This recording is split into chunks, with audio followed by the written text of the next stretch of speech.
Bill, I hit it where it said pause earlier. I imagine you saw that when you picked it up. Just said recording pause. Oh, okay. Is that? I did not, Okay. but that's fine.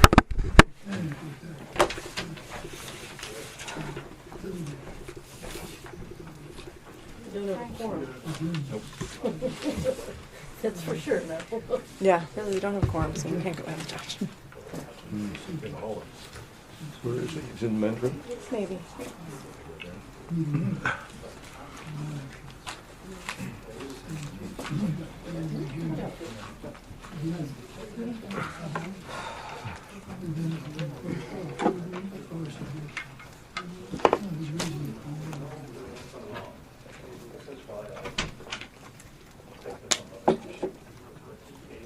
We're just waiting on you, Josh. Welcome to the party.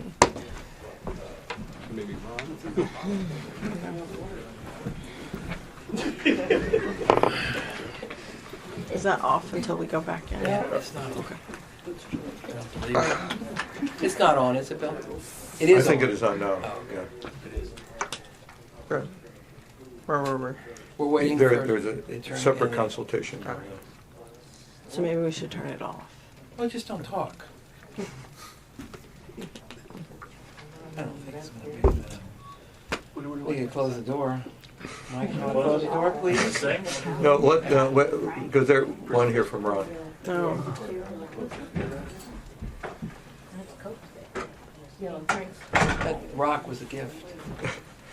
Tell him where it was The from. rock. Which excavation was that from? No, actually, it was from a neighbor that was mad about the other neighbor who knocked it out of there. No, brought it up here to me. Okay, are we ready to proceed? Okay. So where were we? Frank, you We were in the middle reading. of reading Right, my yeah. actual Okay, can I communication. see that again? Thank you. Go ahead. Why don't you start from the beginning? We were in the middle of my reading the actual communication Right. of the Elections and Ethics Committee Right, as sent to you by our chairman right. earlier in the day. And I would like to continue doing that because the way the matter was presented to the meeting is at variance with what we wrote. Okay, why don't you start from the beginning again?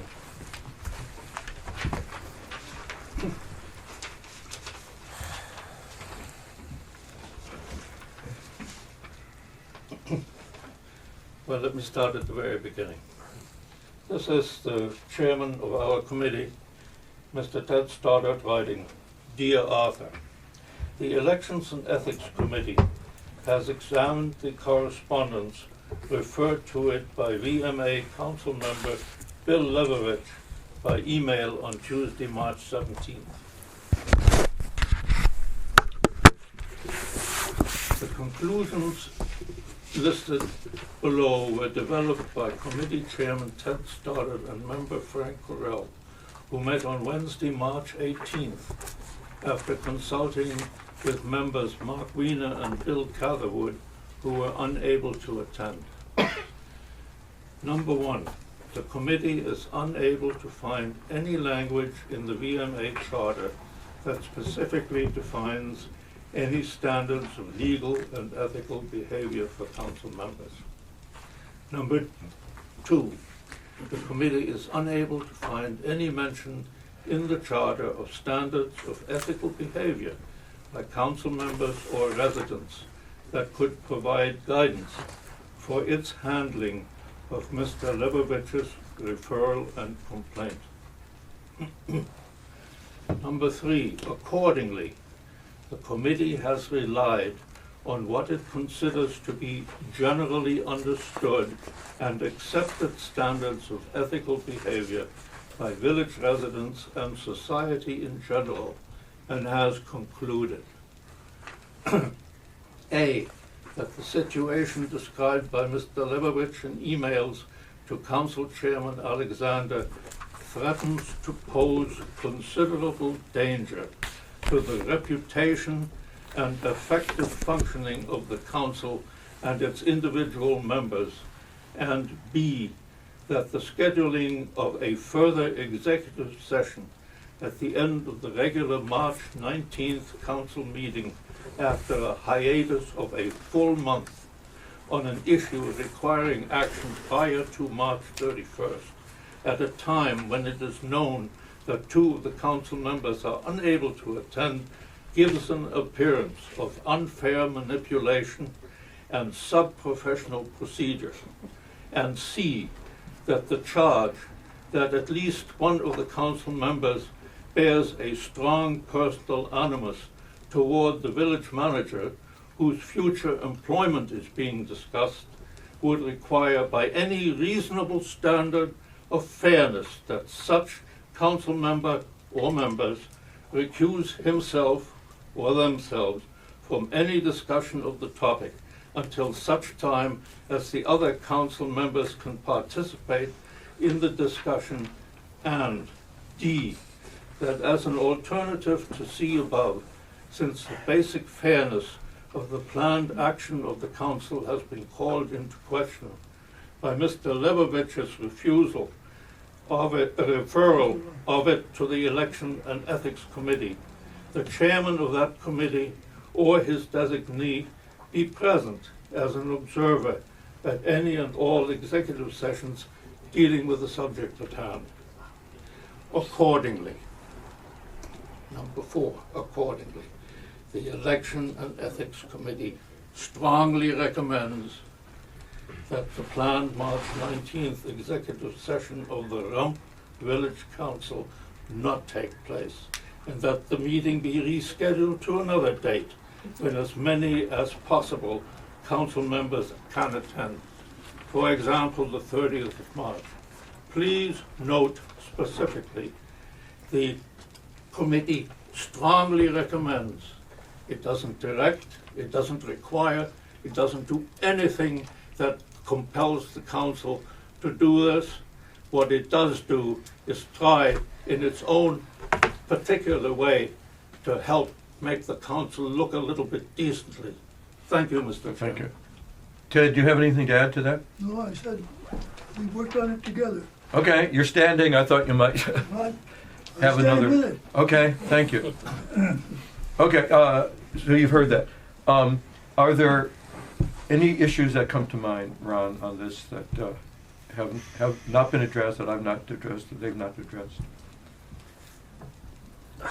Without having a chance, recognize that you have not had a chance to study this and look into it. Yeah, but do you have a specific question? I'm not sure Well, where I should start. yeah, one question I have is that, Mr. Chairman, Yeah, may yes, I sir. just add Yeah, one go ahead. small addition to what I said just Right. now, which is not in the email, right, okay. because it apparently seems to be necessary to stress it, to make it absolutely clear. The Elections and Ethics Committee has no intention, nor do we believe that this email conveys even the suggestion as to how the council should deal with the issue at hand from the point of view of an ultimate decision. It is addressing the question of how you're going about it. Okay, thank you. Thank you. That's good clarification. My concern, I guess, was that after you came to conclusions 1 and 2, that you went on to 3. And as I went back, and that caused me to go back and look at the ordinances and the charters to see, to refresh my memory about what the committee is charged with doing. The committee is not charged with advising on these sorts of issues. Now, the fact that you were called on to do so is one issue.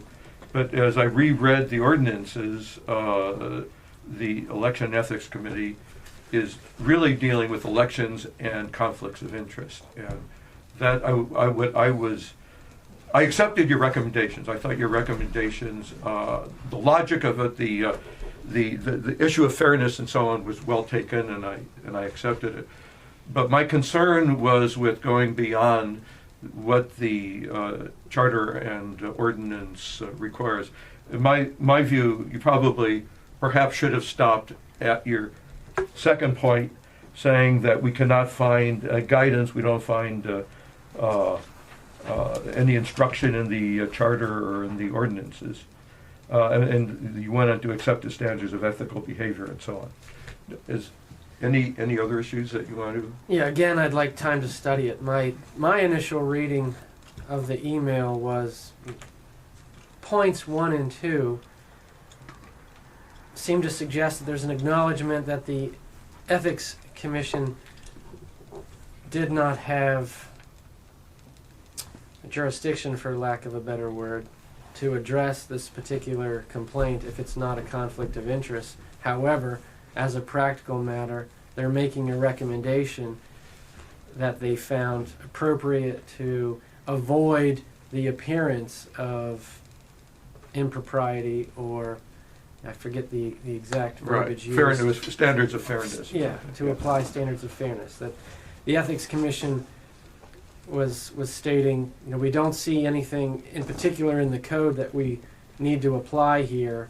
However, here's our recommendation, to make sure that this is a fair process and that the public views it as a fair process, and was not finding any violation of a code provision or any conflict of interest per se. Mhm. But yeah, again, that was my initial reading, and I haven't had time to digest it. I would note that Section 4201, which specifies what interests the Ethics Committee does have jurisdiction to provide advisory opinions on, takes some reading to understand exactly what it says. We'll give you time to do that. Yeah, I need Okay. time to do that. Let me just restate my other concerns. One is that having strong views on something should not preclude somebody from participating in discussion and voting on a matter. We elect people; they can run on their strong views. So having a strong view is not necessarily a reason or a cause not to participate in a discussion. And I think I don't know how you separate a prejudiced view from a strong view on something. But having strong views is not, I'll just say it again, is not a reason, I think, to have allegedly strong views is not a reason to recuse oneself or to not participate in a matter of discussion.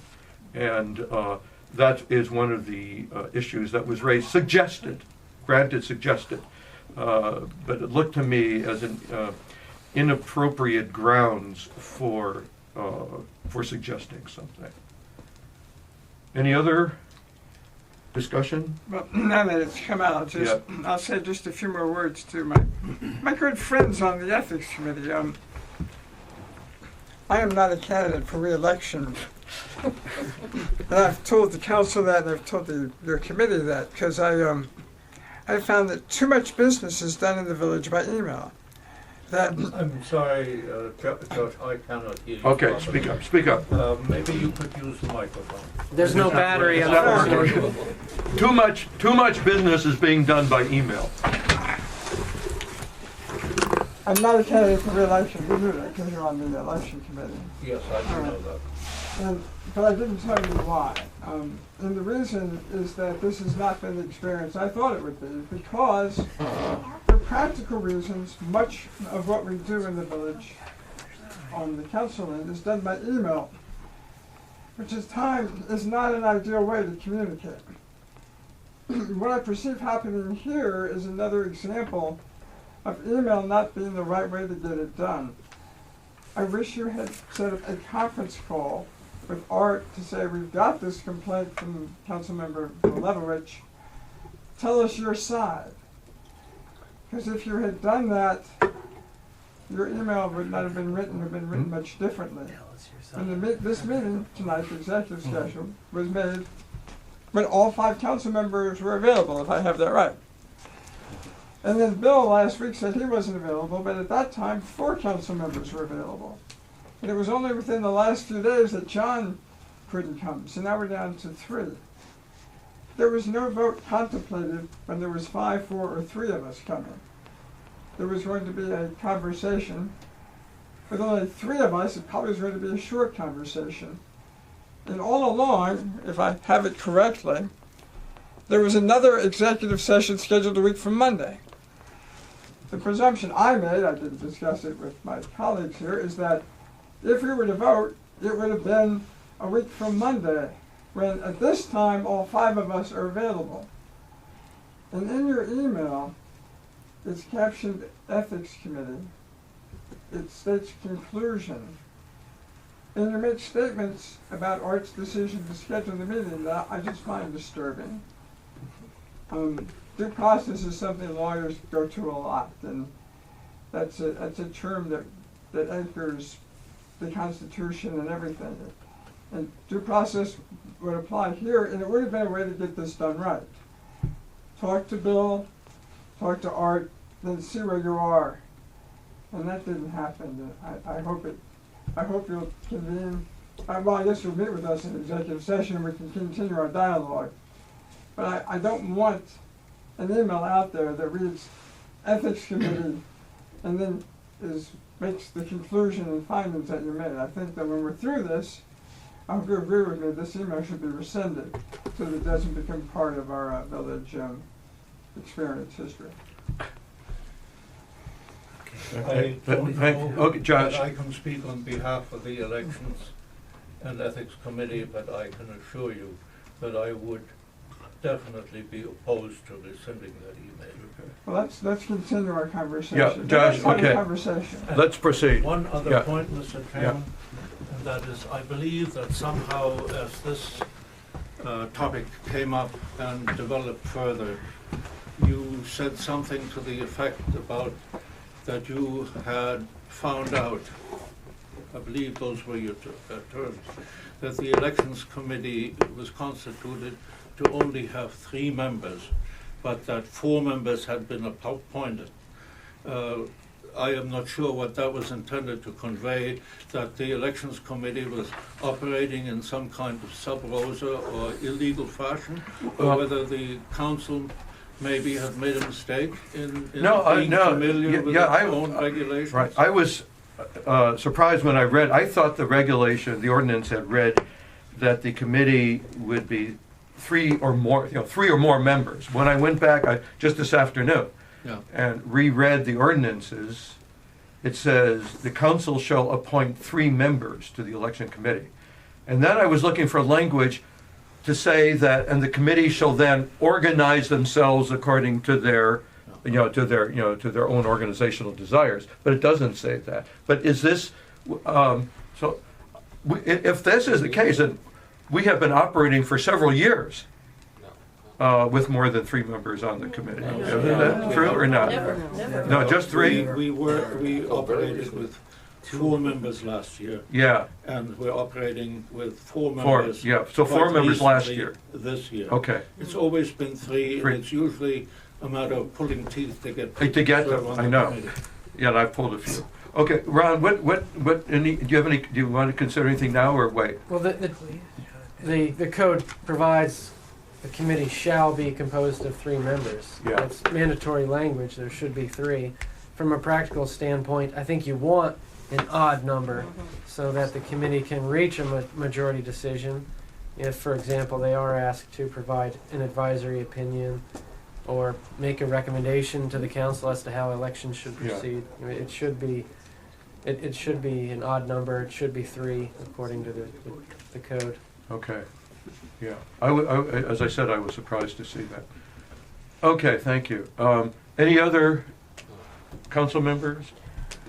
I will echo Josh's earlier comments that I think I supported your decision, and I will do that tonight. I was taken aback by the email we received this afternoon, and part of my discussions with these guys before tonight's meeting was, did any of you guys get a phone call? Was there anything discussed? Because all I've seen is a couple of emails, and to get the answer no, and know that I hadn't been called or emailed or anything about it, and yet to have received an email from the ethics committee with conclusions in it was surprising. I will emphasize Frank's point, suggestions.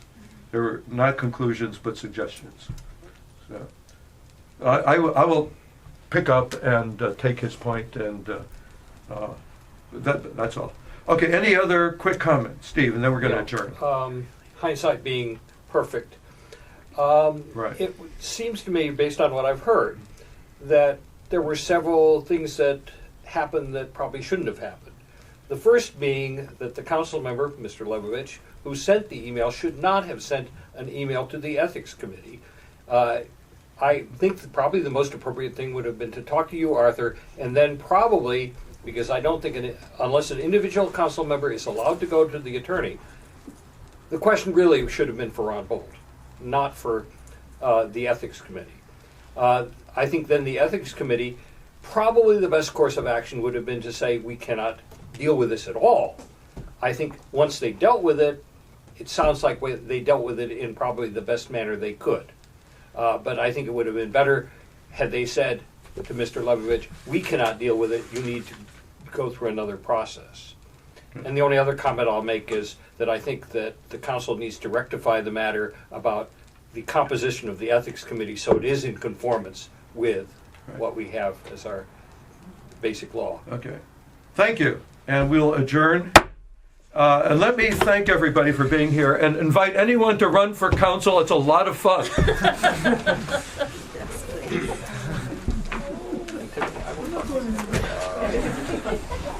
Although I will say, I probably You want to eat dinner In now, fact, Mike? a lot of the people here haven't been on the council, haven't they? Yeah. Yeah. beyond that, I won't. Do you want to schedule a closed session with the Ethics Commission? Yeah, let's get tuned. Procedure.